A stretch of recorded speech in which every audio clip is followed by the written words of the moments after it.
I thought I knew my wife and her playful sense of humor. That changed in an instant at my friend's anniversary party. One elaborate joke left everyone staring, my professional reputation hanging by a thread, and me questioning everything about our 8-year marriage. Some lines can't be uncrossed. My name is Kyle Foster. I'm 38 years old, and until recently, I was married to the woman I thought was the love of my life. I'm a financial broker at Henderson & Associates, one of Boston's top firms. I've built my career on reading people, on measuring risk versus reward. Ironic, isn't it? I can spot a bad investment from a mile away, but I miss the red flags in my own marriage. Jenna and I met 8 years ago at a charity gala. I was there representing my firm, schmoozing with potential clients, when she walked in wearing a midnight blue dress that caught everyone's attention. She worked in event planning, and her company had organized the gala. When our eyes met across the room, I felt something I hadn't felt in years: genuine excitement. Our courtship was a whirlwind. 3 months of dating, another 3 months of engagement, and then we were married in a ceremony overlooking the Atlantic. Those first few years were everything I'd hoped for. Jenna was vibrant, spontaneous, full of life in a way that balanced my more calculated approach to things. Her playful nature was refreshing. I'd come home to find furniture rearranged just to shake things up. She'd plan surprise weekend getaways without telling me the destination. Once, she even organized a scavenger hunt across the city that led to concert tickets for my favorite band.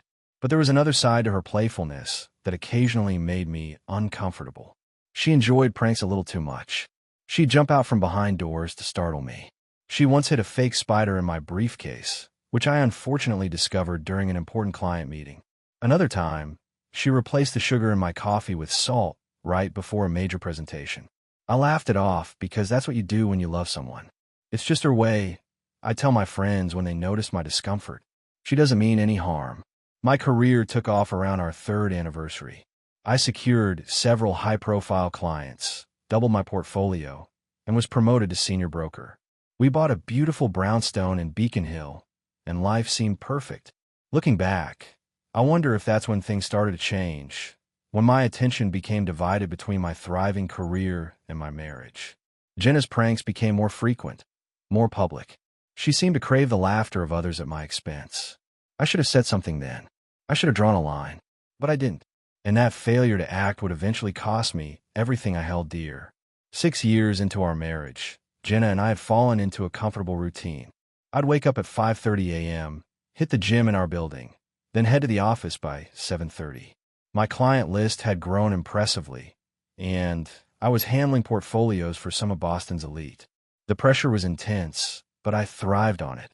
There's something deeply satisfying about being trusted with other people's futures, about making the right call when millions are on the line. Jenna's event planning business had taken off as well. She specialized in high-end corporate retreats, which meant she traveled frequently. We were like ships passing in the night sometimes, but we made it work. Sunday brunches became our sacred time, the one part of the week that belonged exclusively to us. It was during one of these brunches that my old college roommate, David Mitchell, called. He'd recently moved back to Boston after a divorce and wanted to catch up. Bring him to the Gardner fundraiser next weekend, Jenna suggested, her eyes lighting up. We need a +1 anyway since the Clarks canceled. The Gardner Museum's annual fundraiser was one of the biggest social events of the season. Jenna had been planning it for months, and I knew how important it was to her. You sure? I asked. It's a big night for you. She leaned across the table and squeezed my hand. It'll be fine. Besides, it might be good for him to meet some new people. That was one of the things I loved about Jenna, her generosity. Despite her sometimes misguided pranks, she had a genuine desire to help others. The night of the fundraiser arrived, and everything was perfect. The museum's courtyard had been transformed into a Venetian wonderland. Jenna looked stunning in a red gown, commanding attention as she floated between guests, making sure everything ran smoothly. David arrived looking somewhat out of place in a rented tux, but I quickly introduced him to some colleagues to help him feel comfortable. As the evening progressed, I noticed something odd. Jenna seemed to be paying special attention to David.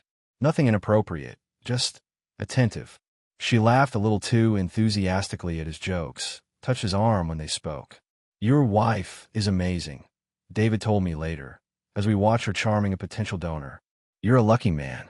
"I know," I replied, and I meant it. But something fell off. I dismissed it as my imagination, a product of working too hard and not spending enough time together. That night, as we got ready for bed, Jenna was unusually quiet. "Something wrong?" I asked, loosening my tie. She hesitated before answering. "Kyle, do you ever feel like we're just going through the motions? Like we've become too predictable?" I stopped, taken aback. "What do you mean?" "I don't know," she sighed, slipping out her dress. "Sometimes I miss the excitement of our early days." "Don't you?"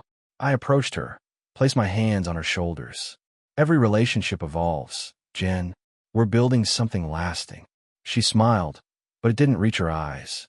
"I know. I just don't want us to become boring, old married people." "Is that what you think we are?" I asked, feeling a flicker of concern.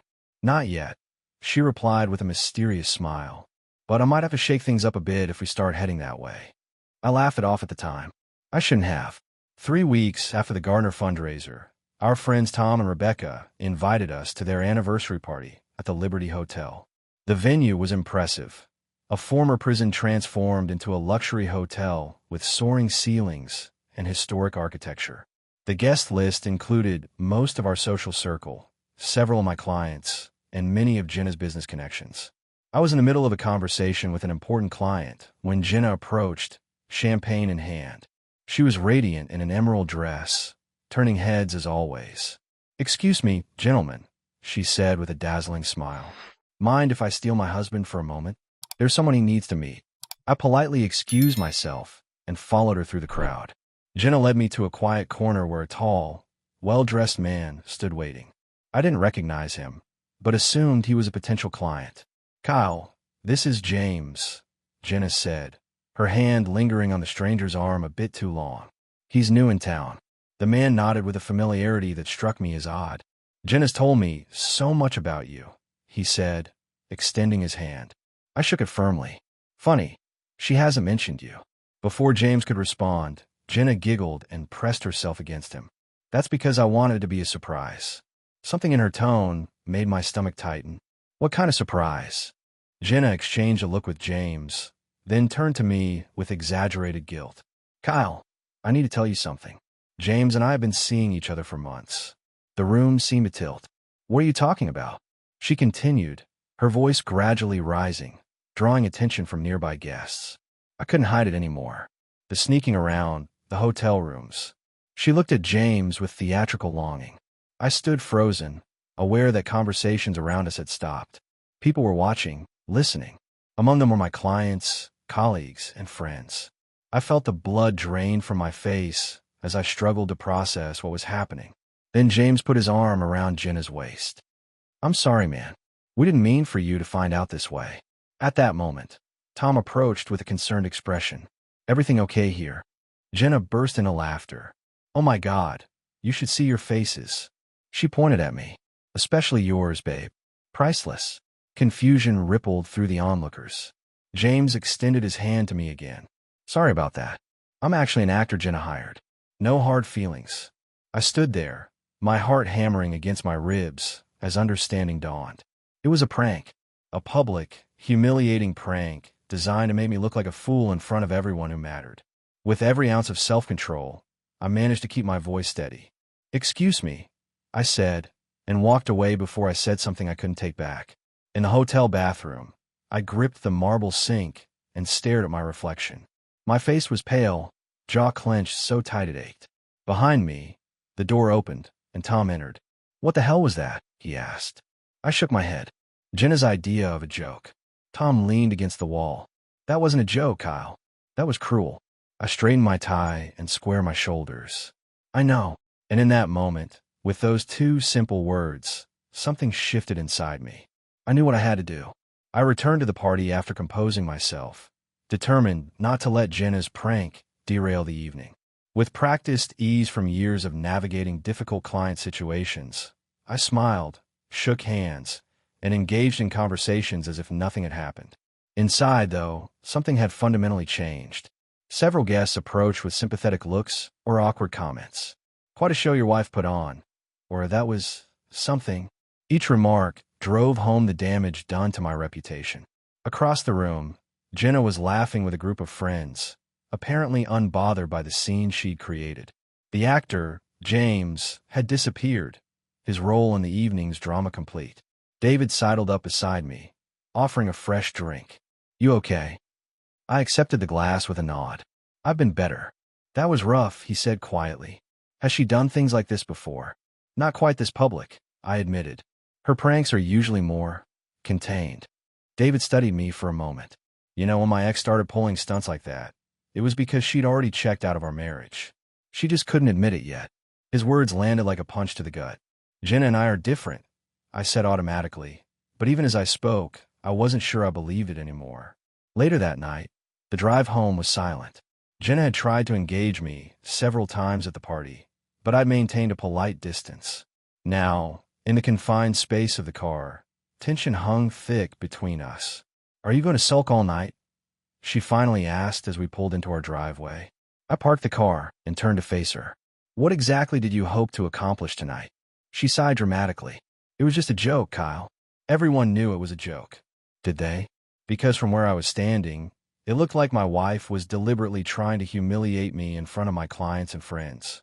"You're being way too sensitive," she said, dismissing my concerns with a wave of her hand. No one took it seriously. I got out of the car without responding and walked into the house. Jenna followed, her heels clicking on the hardwood floors. "You used to have a sense of humor," she called after me. "What happened to that guy?" I turned to face her. "He grew up.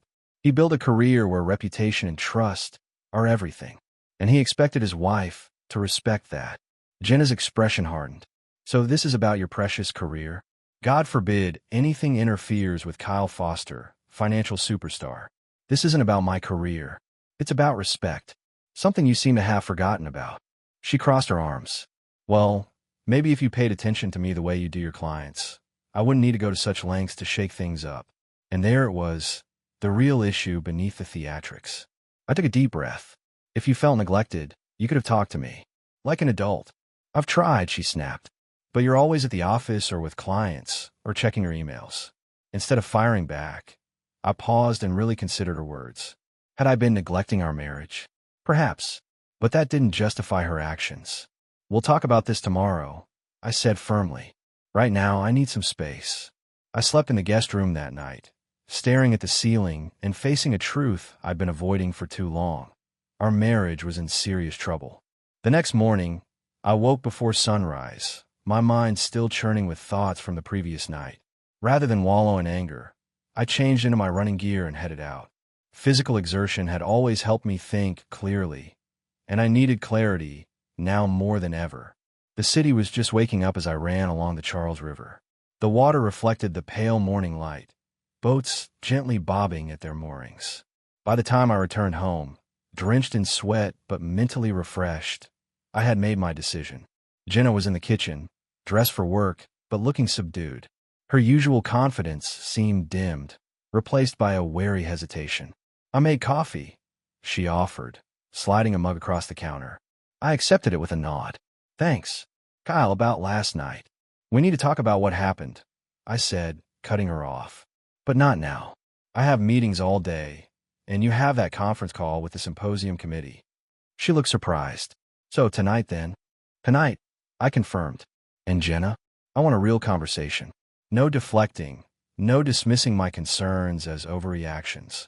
Her eyes widened slightly at my directness. "Okay." At work, I threw myself into client meetings and portfolio reviews, compartmentalizing my personal problems. Years of handling market volatility had taught me how to function effectively even when everything felt uncertain. I made 3 successful trades that morning and finalized a major investment strategy for a new client.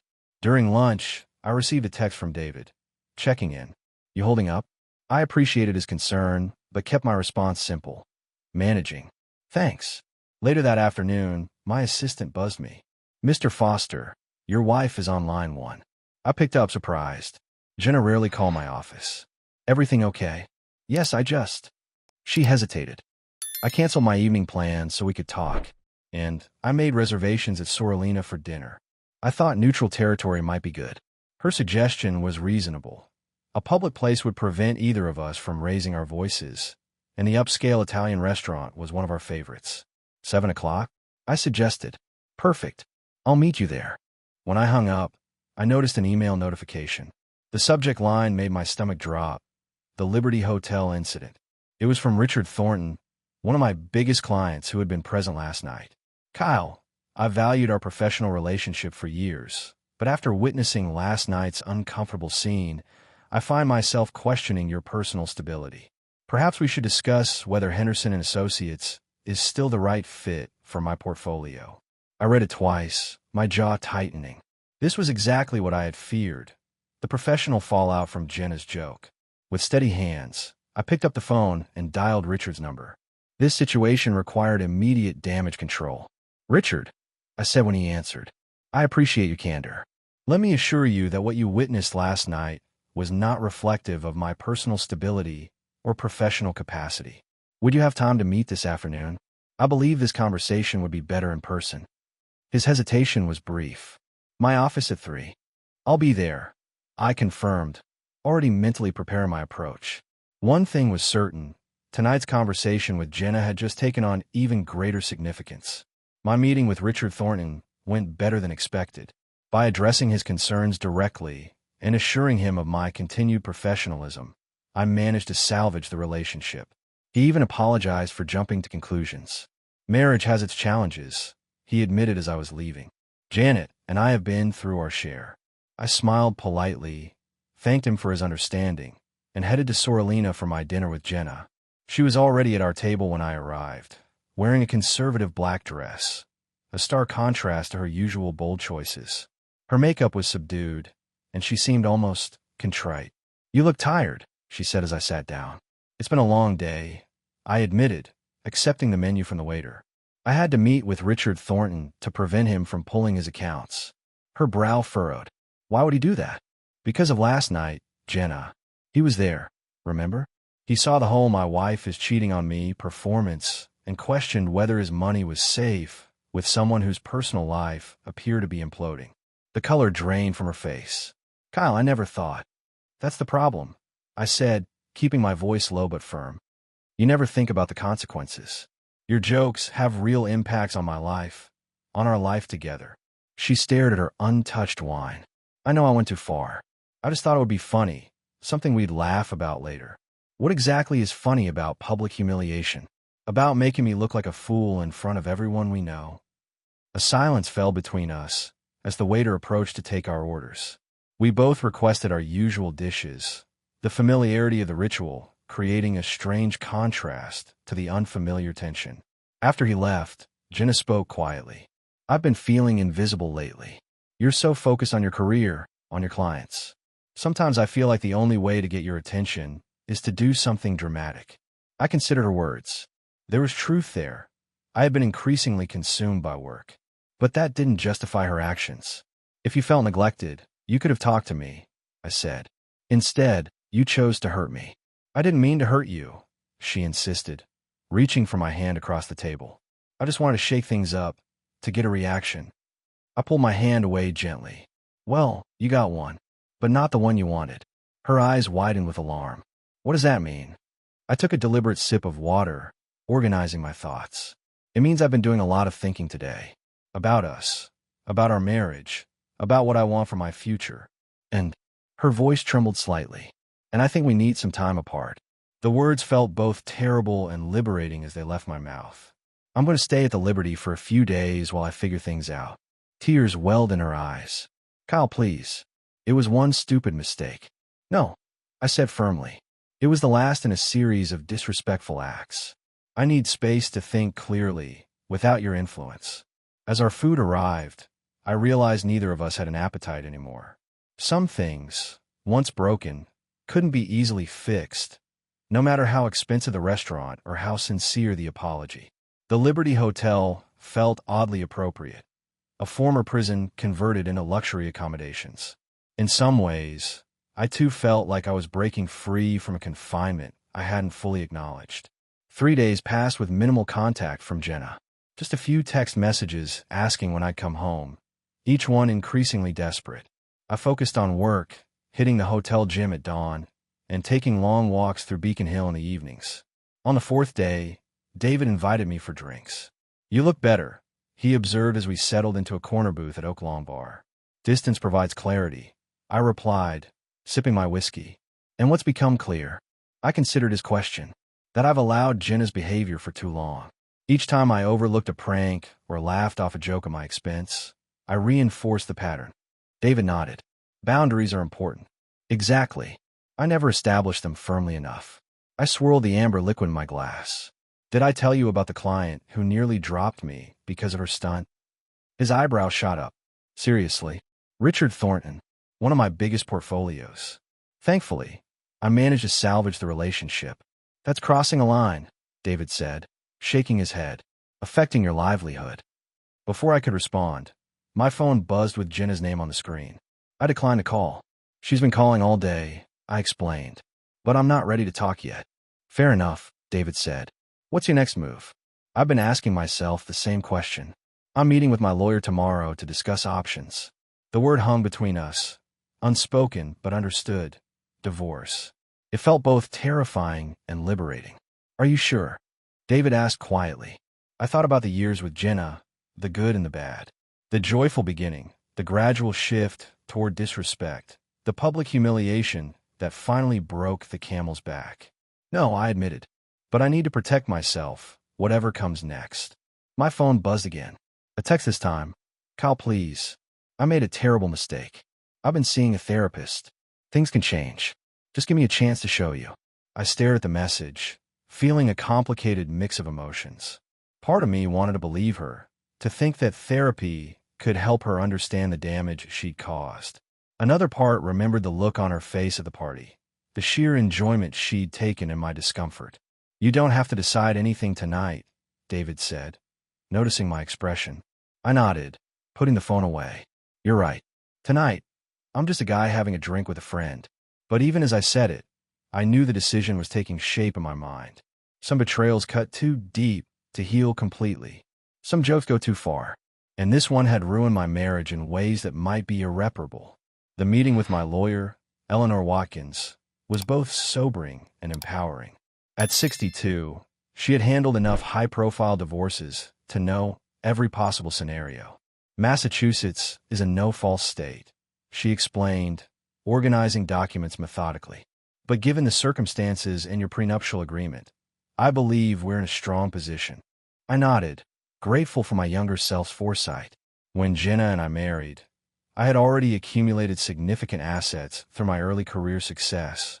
The prenup had seemed like an insurance policy I'd never need, until now. "What's the timeline?" I asked. "That depends on Jenna's cooperation. Uncontested, we could be done in months.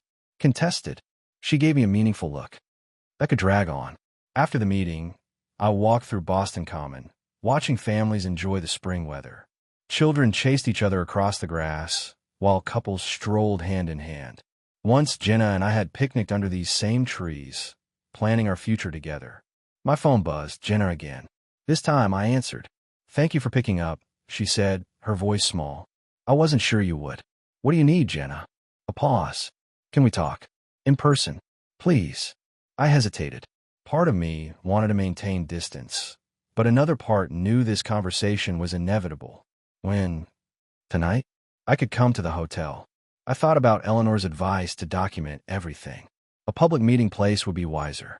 "The lobby bar at 7, I suggested. She arrived at 6:45, dressed simply in jeans and a sweater, a stark departure from her usual dramatic style. Her eyes were red-rimmed, her usually perfect makeup minimal. "Thank you for seeing me," she said, sliding onto the stool next to mine. I nodded, maintaining emotional distance. "You wanted to talk." She took a deep breath. "I've been seeing Dr. Matthews 3 times a week since you left. She's helping me understand why I felt compelled to act the way I did." "And why was that?" I kept my tone neutral. "Fear," she said simply. "Fear of losing you to your career. Fear of becoming invisible. Fear that I wasn't enough without the drama." Her eyes met mine. "It doesn't excuse what I did, but I want you to know I'm working to change." I studied her, looking for signs of manipulation, but finding only vulnerability. "I appreciate that you're getting help. That's a positive step." Hope flickered in her eyes. "Does that mean It means I acknowledge your effort, I clarified. But Jenna, some things can't be undone. The trust between us is broken. We can rebuild it, she insisted. People make mistakes, Kyle. Even terrible ones. But marriages can survive if both people want them to. The question was, did I want that? 2 weeks after our meeting at the hotel bar, I still hadn't returned home. Instead, I'd secured a month-to-month lease on a furnished apartment in Back Bay. It wasn't a permanent solution, but it gave me the space I needed to think clearly. Jenna respected my boundaries, mostly. Her texts were infrequent and thoughtful, updating me on her therapy progress without pushing for reconciliation. Once, she dropped off a box of my favorite books at the front desk with a simple note. Thought you might want these. The separation clarified aspects of our relationship I'd been too close to see. How I'd enabled her behavior by laughing it off. How she'd grown more extreme when my attention drifted toward work. How we'd both contributed to the unhealthy dynamic between us. One Saturday afternoon, I ran into Tom and Rebecca at the farmer's market. Kyle, Rebecca exclaimed, embracing me. How are you holding up? Better than expected, I admitted. Tom studied me with concern. Have you spoken to Jenna recently? Text mostly. What? The couple exchanged glances. We had dinner with her last week, Rebecca explained.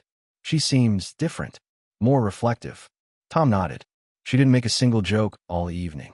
Actually apologized for putting us in an awkward position at our party. This information surprised me. The Jenna I knew rarely acknowledged her impact on others. Later that day, David called with unexpected news. You remember James, the actor from the party? He reached out to me. My stomach tightened. What did he want? To apologize, apparently. Said he had no idea how far Jenna was going to take the prank. Thought it was just going to be a quick joke between you two, not a public spectacle. I absorbed this information, unsure what to make of it. Was Jenna orchestrating another elaborate performance, using others to plead her case? Or was she genuinely trying to make amends? That evening, I received an email from her, not a text, but a formal, thought-out message. It contained a link to a private therapy journal she'd been keeping, with her doctor's encouragement. I'm not asking you to read this, she wrote. But if you want to understand what I've been working through, it's here. No pressure, no expectations. My finger hovered over the link. Part of me wanted to maintain emotional distance. Another part needed to know if the changes others reported were genuine. Before I could decide, my phone rang. It was Eleanor, my lawyer. Kyle, we've received a proposal from Jenna's attorney. It's unusual. Unusual how? She's not contesting anything in the prenup. In fact, she's asking for less than she's entitled to. Eleanor sounded genuinely surprised. She's also requesting marriage counseling before finalizing the divorce. I sat down, stunned. This wasn't the Jenna I thought I knew. This wasn't the woman who had orchestrated my public humiliation for her own amusement. What are you thinking? Eleanor asked after my prolonged silence. I'm thinking, I said slowly, that people can surprise you. 1 year later, I stood in my office at Henderson & Associates, packing the last of my personal items into a cardboard box. The framed awards, family photos, and collected mementos of a successful career filled barely 2 boxes, a humbling reminder of how little our professional accomplishments ultimately amount to. Need help with those? David asked from the doorway. I smiled. I've got it. But thanks for coming to see me off. The firm had thrown an elaborate going-away party the previous evening. After 11 years, I was leaving to start my own boutique investment advisory, focusing on ethical investing, a venture that would allow me greater control over my client relationships and work-life balance. How's Jenna feel about the new office space? David asked, helping himself to the last of my expensive scotch. She loves it. Already planning the design. I closed the box and taped it shut. She's got quite an eye for these things. After months of intensive therapy, both individual and couples, Jenna and I found our way back to each other. Not to the old relationship with its unhealthy patterns, but to something new, built on mutual respect and clearer boundaries. The decision to try again hadn't come easily. I'd read her therapy journal, moved by her honest self-examination. We'd met with a marriage counselor weekly, confronting difficult truths about our dynamic. Most importantly, we'd both committed to changing not just for each other, but for ourselves. Jenna had transformed her event planning business, focusing on corporate retreats centered around communication and team building. The irony wasn't lost on either of us. She now helped others avoid the very mistakes that had nearly destroyed our marriage. "You ready for the Thompson wedding this weekend?" David asked as we walked to the elevator. He'd been dating Rebecca's sister for 6 months, another unexpected development in our intertwined lives. "As ready as any man can be for his in-laws descending in mass," I laughed. "But Jen is handling most of the logistics." The greatest change in our reconciled marriage was the presence of genuine partnership. We consulted each other on major decisions. We respected each other's boundaries. And when conflicts arose, we addressed them directly rather than through passive-aggressive games or jokes. That evening, I arrived home to find Jenna in our newly renovated kitchen, preparing dinner while soft jazz played in the background. "The conquering hero returns," she teased, but her smile was warm, free of the sharp edge it once carried. I set down my boxes and embraced her. "It feels strange. 11 years is a long time. Are you having second thoughts?" she asked, searching my face. "Not one," I assured her. "This is exactly where I want to be." Later, as we enjoyed dinner on our terrace overlooking the city lights, I reflected on our journey. We'd come dangerously close to losing everything. One cruel joke had nearly destroyed what we'd built together. But in that destruction, we'd found the courage to build something stronger, more authentic, and ultimately more satisfying than what had come before. Some lessons come at a devastating cost. But if you're lucky, and if you're brave enough to do the hard work of genuine change, they can lead to unexpected grace.